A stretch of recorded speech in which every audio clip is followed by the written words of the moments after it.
Dans l'assemblée des saints, assoiffé je me tiens, que ton onction descende sur moi. Conscient que mon destin est dans le creux de ta main, que ton onction descende sur moi. Je suis disposé, assoiffé, que ton onction descende sur moi. Je suis disposé, assoiffé,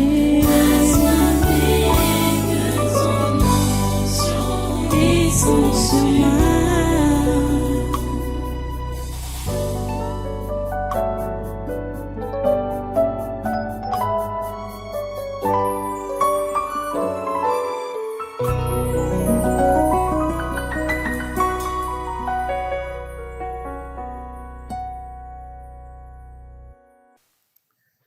Alléluia.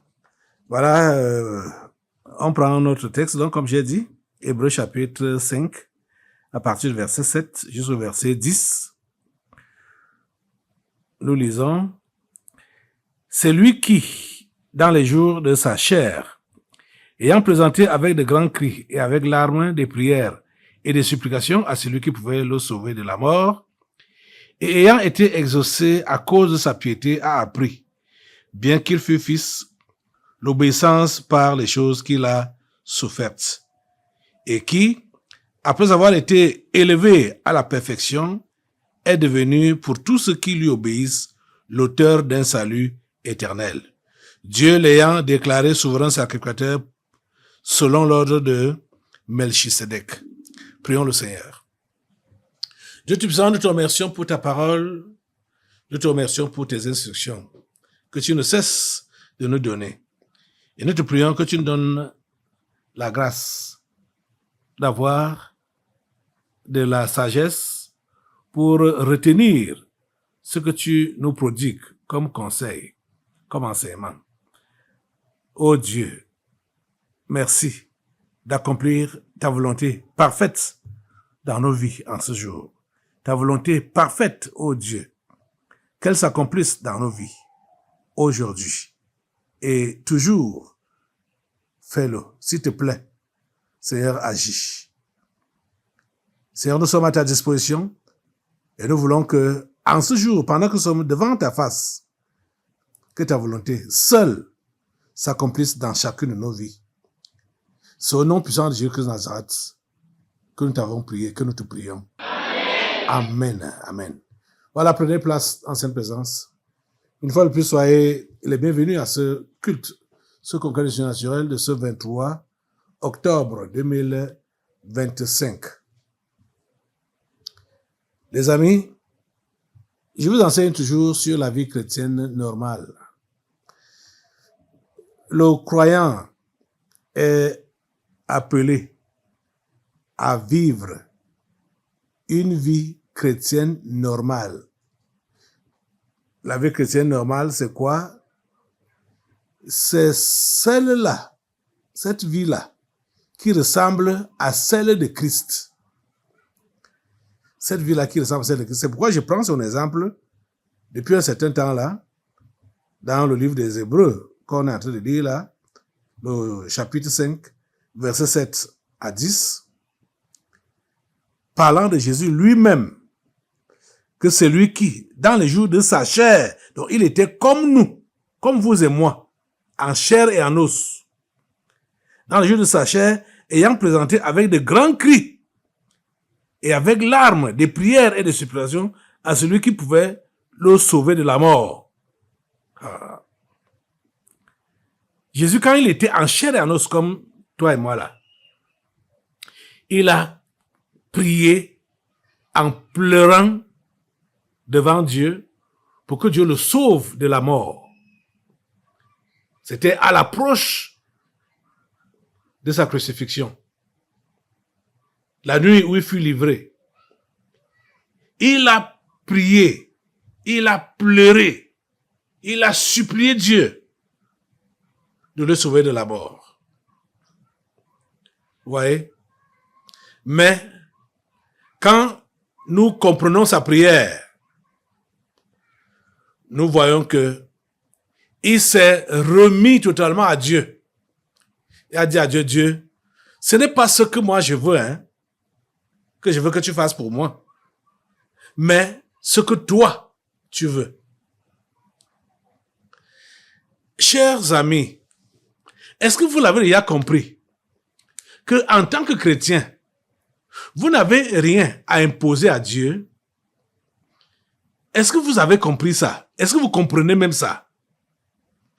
Que en tant que chrétien, vous n'avez rien à imposer à Dieu? Quand je vois certaines personnes qui sont entêtées à faire ce qui leur vient dans la tête ou ce qu'ils ont prévu faire, ils s'entêtent. Même quand on va dire arrête, ce n'est pas bon, ils s'entêtent, ils s'obstinent. Ils disent c'est ça que moi j'ai choisi, c'est ça que moi je vais faire. Ils disent que tu es chrétien.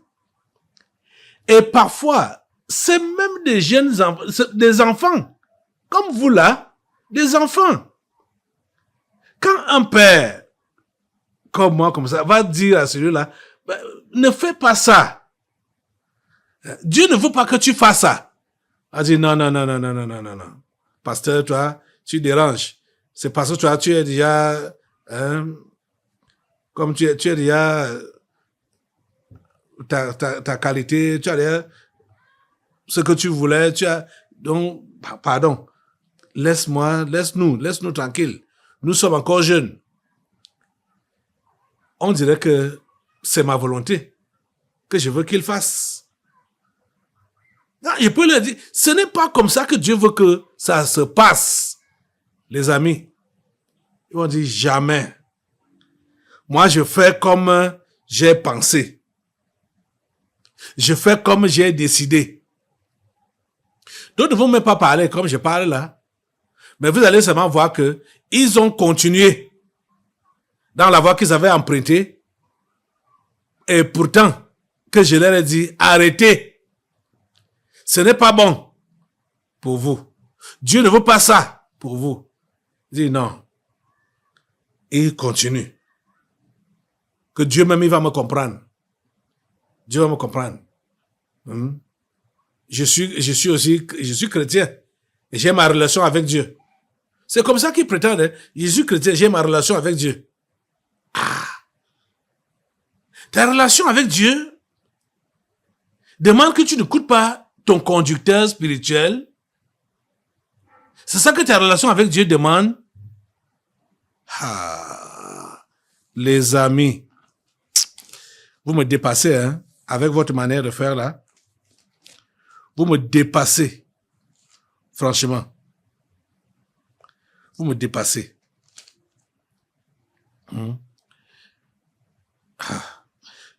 Je veux que nous puissions, va dans Hébreux chapitre 13, c'est le même livre. Va un peu devant, au chapitre 13. Si tu es là, je vais lire. Bon, on va au verset 17. Hébreux 13, verset 17. Qui dit quoi? Obéissez à vos conducteurs et ayez pour eux de la déférence, c'est-à-dire de la révérence. Car ils veillent sur vos âmes comme devant en rendre compte. Qu'il en soit ainsi, afin qu'ils le fassent avec joie et non en gémissant, ce qui ne vous serait d'aucun avantage. Vous comprenez le conseil là? Et c'est ton conducteur qui te dit, mon enfant, ceci n'est pas bien pour toi. Dieu ne veut pas que tu fasses ça. Tu dis de toutes les façons, c'est mon choix là-bas. Moi-même, j'ai ma relation avec Dieu. Les amis, vous ne comprenez rien, hein? Vous ne comprenez. J'ai pitié de vous. J'ai pitié de vous. Vraiment. Vous ne savez pas ce que ça fait à Dieu quand vous n'êtes pas prêt à obéir à son serviteur. Surtout, qui vous conduit, qui vous montre sa voie, qui vous montre son chemin, vous donne son conseil. Vous ne savez pas ce que ça lui fait. Le peuple d'Israël croyait souvent que ils avaient affaire avec Moïse, hein, quand ils avaient l'habitude de désobéir à Moïse, de faire comme ils voulaient, comme il y avait certains parmi eux qui pouvaient aussi prophétiser de temps en temps.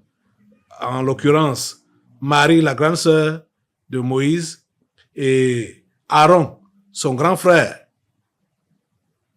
Ils ont commencé à se concurrencer avec Moïse.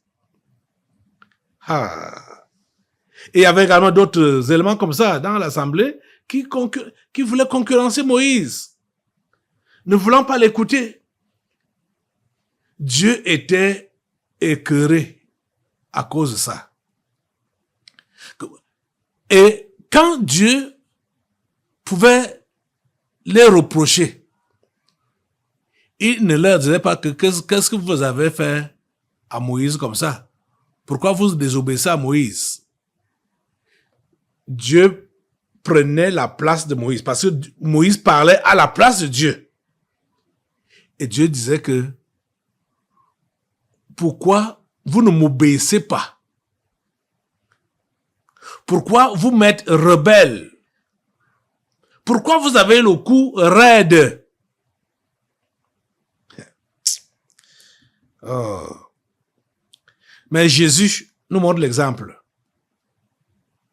Jésus, le Fils de Dieu, lui, il a été envoyé par Dieu, même comme la mort était la séparation d'avec Dieu, pour un temps. Jésus a accepté passer par là pour obéir à son Père. Il a préféré passer par là. Il a pleuré, il a pleuré, il a pleuré. Il dit, Seigneur, si tu peux éloigner cette coupe de moi. Mais après, il s'est ressaisi pour dire, toutefois, non pas ce que je veux, mais ce que toi, tu veux. Que ta volonté soit faite. Que ta volonté soit faite. Chers amis, je vais vous donner un conseil aujourd'hui.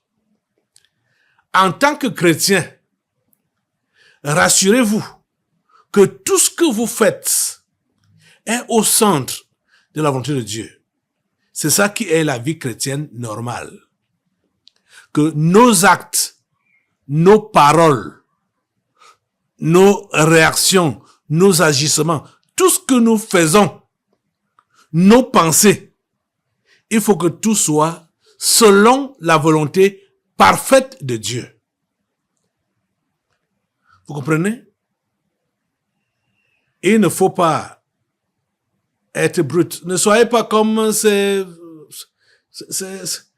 voyous-là qu'on voit. Quand Issa Chiroma fait son discours, il dit non, défendez votre vote, défendez vos voix, on les voit dehors avec les bâtons. Chiroma. Ne faites pas comme ça. Ne faites pas comme ça. Ça, c'est être bête. Comprenez? Le Seigneur veut que ce soit sa volonté et elle seule que vous fassiez. Vous ne devez faire que la volonté de Dieu seule et non votre volonté, ni même la volonté des hommes. Même si ces hommes sont vos supérieurs, physiquement parlant, ou charnellement parlant, vous n'êtes pas appelés à faire leur volonté. Vous êtes appelés à faire et à ne faire que la volonté de Dieu. Vous comprenez? C'est ça, la vie chrétienne normale.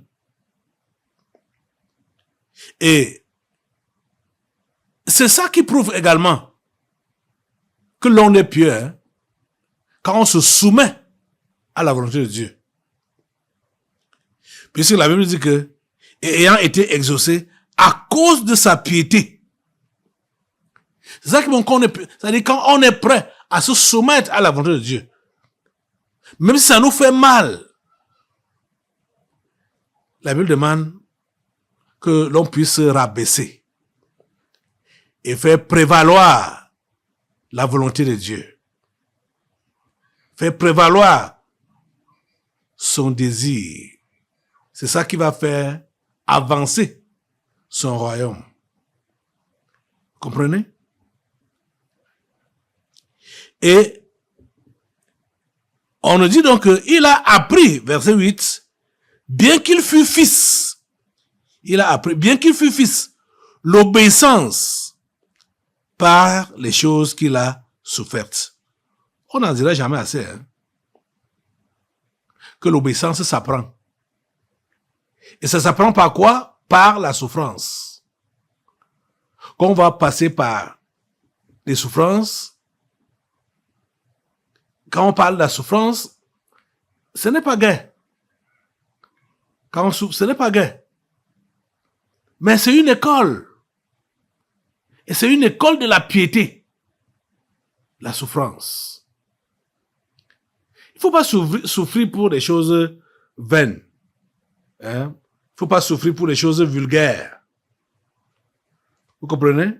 La Bible ne nous encourage pas à souffrir pour des choses vulgaires. Écoutez ce que la Bible dit. Alors, dans 1 Pierre, au chapitre 4, 1 Pierre chapitre 4, ainsi, verset 1, à partir du verset 1. Ainsi donc, Christ ayant souffert dans la chair, vous aussi, armez-vous de la même pensée, car celui qui a souffert dans la chair en a fini avec le péché, afin de vivre non plus selon les convoitises des hommes, mais selon la volonté de Dieu, pendant le temps qui lui reste à vivre dans la chair. Vous comprenez?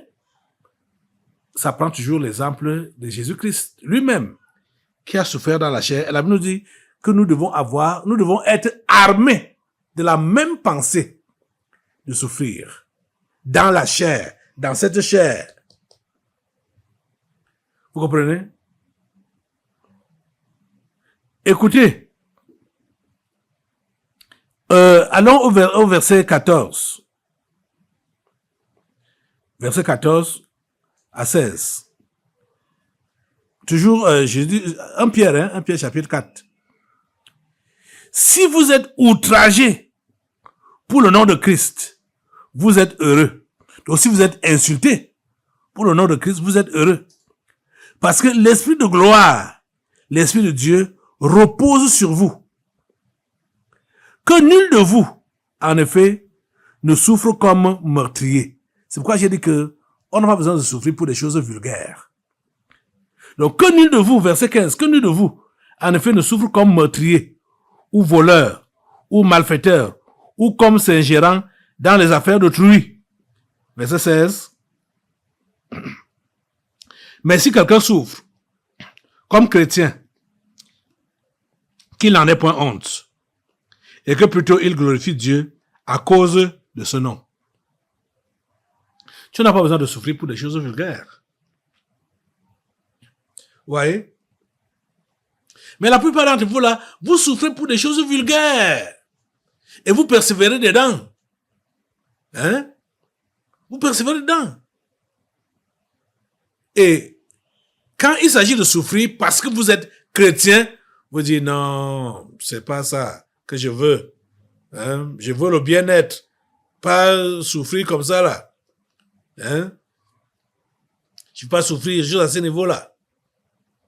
Pourtant, la Bible dit que nul de vous, en effet, ne souffre comme meurtrier, ou voleur, ou malfaiteur, ou comme s'ingérant dans les affaires d'autrui. Mais si quelqu'un souffre comme chrétien, qu'il n'en ait point honte, et que plutôt il glorifie Dieu à cause de ce nom. Je sais que plusieurs parmi vous, vous n'aimerez pas souffrir en tant que chrétien. Vous ne voulez pas ça. Vous ne voulez pas ça. Mais vous souffrez pour des choses vulgaires. C'est ça que les démons ont appelé la souffrance inutile. Combien parmi vous, ici, là, êtes impliqués dans la souffrance inutile? Combien? Ils sont nombreux. Ceux qui sont impliqués dans la souffrance inutile. Oh. Les amis, j'aimerais que vous compreniez une chose. Dieu, dans sa bonté, nous a donné tout ce qu'il nous fallait et tout ce qu'il nous faut pour que nous menions une vie chrétienne victorieuse. Mais beaucoup parmi vous qui prétendez être chrétiens, vous continuez à souffrir parce que vous avez refusé d'accepter ce que Dieu a fait pour vous. Vous refusez d'accepter de souffrir à cause du nom de Christ. Les amis, il faut que vous le compreniez une fois pour toutes que tant que tu n'accepteras pas mourir en toi-même, tu ne pourras rien devenir dans ce monde. C'est-à-dire, tes ambitions là ne pourront en aucun cas s'accomplir.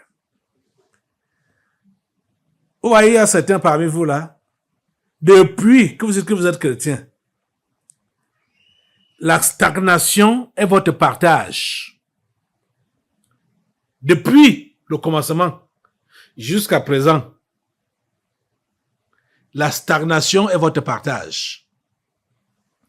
La raison est simple. Vous ne vivez pas la vie chrétienne normale. Vous souffrez. Parce que la personne qui est dans la stagnation souffre forcément. Mais vous souffrez. Et pourquoi cela? C'est parce que vous avez refusé de suivre le modèle de Christ. Vous avez refusé de suivre l'enseignement de Christ et son exemple. Il y a beaucoup de gens qui viennent ici à l'église, qui sont là depuis des années, mais n'ont jamais été d'accord avec le message qui se prêche ici, là. Ils combattent ça même, ouvertement. Mais ces mêmes gens-là veulent les bénédictions, veulent les percées, veulent l'avancement. Tu vas avancer dans quoi? Tu vas avancer dans la misère. Tant que tu refuses de prendre ou de manger la nourriture spirituelle qu'on te donne ici, là. Vous comprenez? Tant que tu refuses de manger cette nourriture, tu vas continuer à souffrir dans la misère. Tu ne pourras pas prospérer. Je vous l'ai souvent dit. Je le répète encore aujourd'hui. Que tous ceux-là qui veulent prospérer, qui veulent avancer, même dans la société, tu es ici à l'église, tu ne mets pas les enseignements qui te sont donnés ici en pratique, tu ne pourras pas prospérer. Tu vas plutôt t'engouffrer davantage dans la misère. Je dis la pure vérité. Je te dis la pure vérité. Tu comprends ça?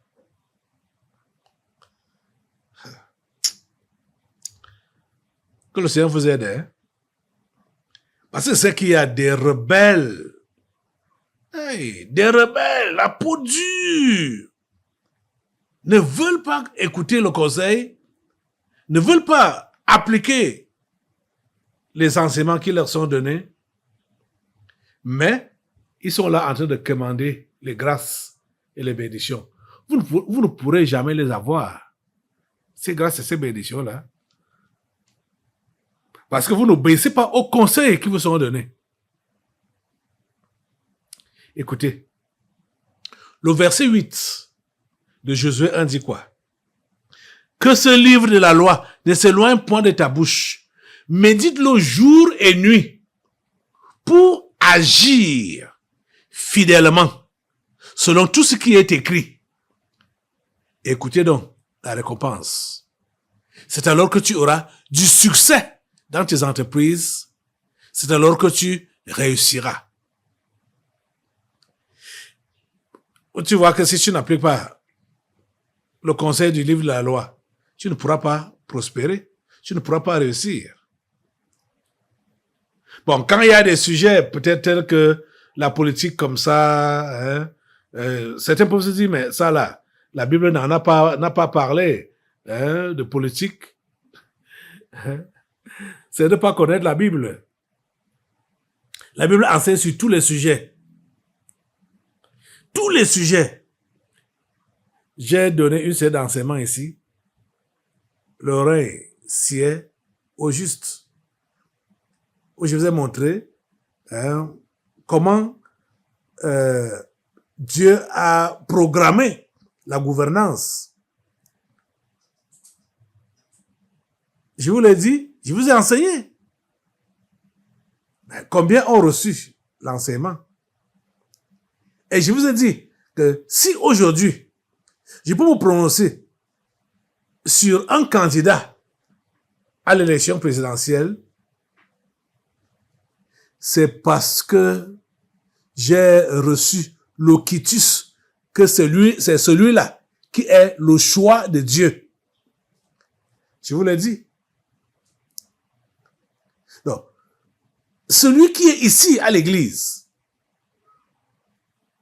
et qui fait le contraire de ce que le pasteur que je suis, donc ton conducteur, hein, tu estimes que je suis ton conducteur, et je te dis, voici le choix de Dieu. Toi, tu fais le contraire. C'est-à-dire, tu deviens opposant. Vous comprenez même ce que ça signifie, opposant. Ceux qui s'opposent, ils sont exactement comme le diable, qui s'est opposé à Dieu au ciel, avant même la création du monde. Le diable s'était opposé. Ici, ce n'est pas l'à peu près que je vous dis. Je vous dis ce que j'ai reçu. Ton leader, ton conducteur, tu dis donc que voici ce que tu es appelé à faire.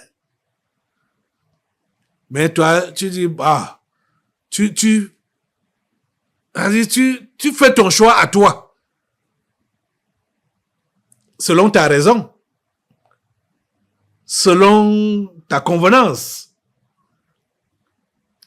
Tu vois donc que tu seras misérable. C'est-à-dire, tu seras misérable. Parce que tu ne pourras pas prospérer. Je t'assure, tu ne pourras pas.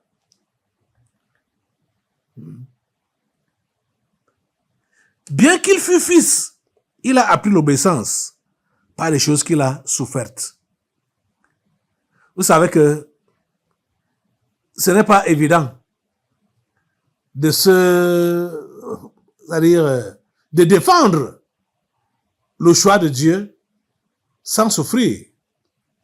C'est-à-dire, tu vas subir les critiques, les injures, hein, et tout ce que cela vient avec.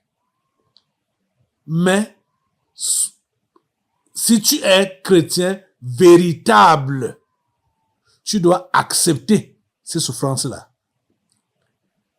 Vous savez, toutes les injures que j'ai subies dans les réseaux sociaux, ou même à direct comme ça, des gens qui me disent, voilà, toi, tu dis que tu es serviteur de Dieu, Et si tu supportes un dictateur, parlant de notre chef d'État, hein, le président Paul Biya, tu supportes un dictateur, un machin, des ignorants. Biya n'a jamais été un dictateur. Jamais. Jamais.